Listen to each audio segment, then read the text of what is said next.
வணக்கம். இயக்குனர் மனோபாலாவை நம்மால் மறக்கவே முடியாது. இயக்குனர் மனோபாலா அவர்கள் பாரதி ராஜாவின் பட்டறையிலிருந்து உருவானவர் அப்படிங்கிறது உங்களுக்கு தெரிஞ்சிருக்கும். அதே போல் இன்னும் நிறைய பேருக்கோ அல்லது கொஞ்சம் பேருக்கோ பாரதி ராஜா கிட்ட போய் தேடிக்காடுற இந்த பையனை கொஞ்சம் சேர்த்துக்கங்க அப்படின்னு மனோபாலாவை அங்கே கொண்டு போய் விட்டது சிபாரிசு செய்தவர் உலகநாயகன் கமல் சார் அப்படிங்கிறதும் நிறைய பேருக்கு தெரிஞ்சிருக்க வாய்ப்பு இருக்கு. அப்படி மனோபாலா அவர்கள் ஆழ்வார்பேட்டையிலேயே கமல் சார் வீட்டிலேயே வளர்ந்தவர். அவர் வீட்டில் ஒரு சின்ன குழந்தையா சாருஹாசன் சார் அண்ணான்னும் சாருஹாசன் சாருடைய மனைவியை மன்னி அப்படின்னு சொல்லியும் பல நாட்கள் சாப்பாடு அங்கே சாப்பிட்டவர்.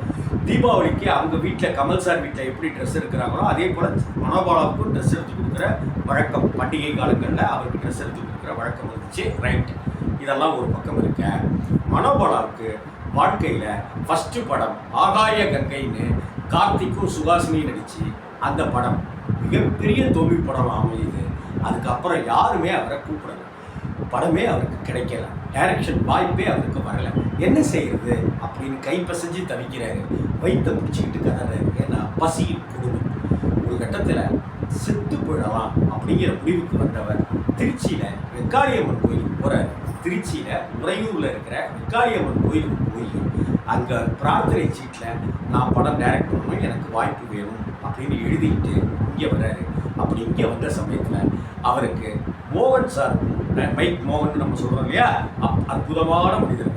அந்த மைக் மோகன் அவர்களுக்கு மனோபாலா அவர்களுக்கு ஆரம்ப கட்டத்திலேருந்து ஒரு பழக்கம் உண்டு. அதனால் மனோபாலாவிட்ட மோகன் சார்கிட்ட நீங்கள் எங்களுக்கு ஒரு படம் பண்ணி தரணும் அப்படின்னு சொல்லி கேட்கும்போது, மனோபாலாவுக்கு டைரக்ஷன் வாய்ப்பு கொடுக்கறதா தான் இந்த படத்தில் நான் நடிக்கிறேன் அப்படின்னு சொல்ல, அந்த தயாரிப்பாளர் மனோபாலா ரூம் அங்கே இங்கே எல்லா இடத்துலையும் தேட கையில் இருந்த ₹1 ₹1.50 வச்சுக்கிட்டு பாண்டி பஜாரில் ஒரு கடையில் தோசையை சாப்பிட அவருக்கு வாய்ப்பு வந்தது. பிள்ளை நிலா படம் வந்தது. பிள்ளை நிலா அந்த படத்தில் மோகன் சார், ராதிகா இவங்கெல்லாம் நடிக்க பேபி ஷாலினி பிரமாதமான நடிப்பு கொடுத்துருப்பாங்க. மனோபாலா டைரக்ஷனில் இளையராஜா பின்னி இருப்பார். எனக்கு தெரிந்து தமிழ் திரையுலகில் ஒரு படத்தினுடைய பிஜிஎம் தனி கேசட்டாக போடப்பட்டது அந்த படத்துக்கு தான். அப்படிப்பட்ட பிஜிஎம் ஆங்கில படத்துக்கு இணையானதாக இசை அமைஞ்சிருக்கு. அதற்கு பிறகு வரிசையாக படங்கள் வருது. ஏறுமுகம் விஜயகாந்த் வச்சு சிறைப்பறவை எடுக்கிறாரு, ஹிட்டு. மனோபாலாவுக்கு அப்படியே வரும்போது இந்த இடத்துல தான் கடவுள் விளையாடலாம். அவருக்கு 2 விதமான வாய்ப்பு அவருக்கு வருது. ஒன்று, டாக்டர் கலைஞர் அவர்கள், அதாவது பூம்புகார் புரொடக்ஷன்ஸ் சார்பில் கலைஞருடைய கதை வசனத்தில் சத்யராஜ் நடிக்கிற ஒரு படத்துக்கு மனோபாலாவை இயக்குவதற்கு அழைப்பு வருது. அதே காலகட்டத்தில் எம்ஜிஆருக்கு ஆளினாலாக இருக்கிற தமிழ் சினிமாவில் நிறைய படங்கள், வெற்றி படங்களை கொடுத்துருக்கிற சத்யா மூவிஸ்லேருந்து ஆர்.எம். வீரப்பன் அவர்கள் மனோபாலாவை கூப்பிட்டு ரஜினிகாந்தோட கால்ஷீட் இருக்குது, ரஜினிக்கு நீங்கள் ஒரு கதை ரெடி பண்ணுங்க அப்படின்னு சொல்கிறாங்க. இங்கே கலைஞர் பூம்புகார் புரொடக்ஷன்ஸ், அங்கே எம்ஜிஆருடைய ஆர்.எம். வீரப்பன், சத்யா மூவிஸ், ரஜினிகாந்த் படம். இது சத்யராஜ் படம், அது ரஜினிகாந்த் படம். என்ன செய்யறதுன்னு மனோபாலாவுக்கு குழப்பம். இவர் படத்தை ஒத்துக்கிறதா, அவர் படத்தை வேணாங்கிறதா, இவர் படத்துக்கு முக்கியத்துவம் கொடுக்குறதா, என்ன அப்படின்ற ஒரே குழப்பத்தோடு இருந்தவர் நேராக கலைஞர்கிட்டயே போயிட்டார்.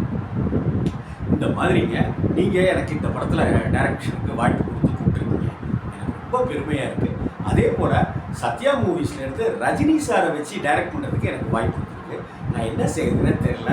நீங்களும் உடனே ஆரம்பிக்கணுன்றீங்க, அவங்களும் உடனே ஆரம்பிக்கணுன்றாங்க, என்ன செய்யுதுன்னு தெரியல அப்படின்னு சொன்னேன். கலைஞர் ஒரே வார்த்தை தான் சொல்லுவார், நீ ரஜினிகாந்தை வச்சு படம் எடு. உனக்கு அப்படி ஒரு வாய்ப்பு கிடச்சிருக்குன்னா அது உன்னுடைய வாழ்க்கையில் அடுத்த கட்ட முன்னேற்றமாக இருக்கும். அதனால் சத்யா மூவிஸில் ஆரம்பிட்ட அட்வான்ஸை போய் வாங்கு, கதையை பண்ணு, ரஜினியை வச்சு படத்தை எடு, இன்னும் நீ ஜெயிக்கிறதுக்கு நல்ல வாய்ப்புகள் அமைஞ்சிடும், கவலையே படாத, நீ ஜெயிச்சுக்குவ அப்படின்னு சொல்லி மனோபாலாவை சந்தோஷமாக வழியெடுப்பு வைச்சார் கலைஞர் அவர்கள். இதை ஒரு பேட்டியிலேயே தன்னுடைய இதிலேயே மனோபாலா அவர்கள் சொல்லியிருக்கார். சரி, இந்த படத்துக்கு யாரை கூப்பிடலாம் டைரக்ஷன் பண்ண அப்படின்னப்ப மணிவண்ணனை கூப்பிட்டு இந்த படத்தினுடைய கதை இப்படி அப்படின்லாம் சொல்லி இதுக்கு நடிக்கலாம் அப்படின்னு சொல்லி சத்யராஜையும் பிரபுவையும் பண்ணும்போது மணிவண்ணன் ஓகேன்னு சொல்லி மணிவண்ணன் அந்த படத்தை டைரக்ட் பண்ணார். பூம்புகார் புரொடக்ஷன் சார்பாக கலைஞர் கதை வசனம் எழுதிய லக்ஷ்மி அம்மாலாம் நடித்த அந்த பாலைவன ரோஜாக்கள் இளையராஜா இசையில் வந்துச்சு. மணிவண்ணன் சார் டைரக்ட் பண்ணார். இங்கே ஆர்.எம். வீரப்பன் சத்யா மூவிஸ் தயாரிக்க ரஜினி ராதிகாலாம் நடித்த மனோபாலா இயக்கத்தில் வந்த அந்த படம் ஊர்காவலன் அப்படிங்கிற பேரில் வெளியாச்சு. அந்த படமும் ரஜினிக்கு வெற்றி படம், சத்யா மூவிஸ்க்கு வெற்றி படம், மனோபாலாவுக்கு வெற்றி படம், பாலைவன ரோஜாக்களும் மிகப்பெரிய வெற்றி படமாக அமைஞ்சது. இங்கே இளையராஜா, அங்கே சங்கர் கணேஷ்.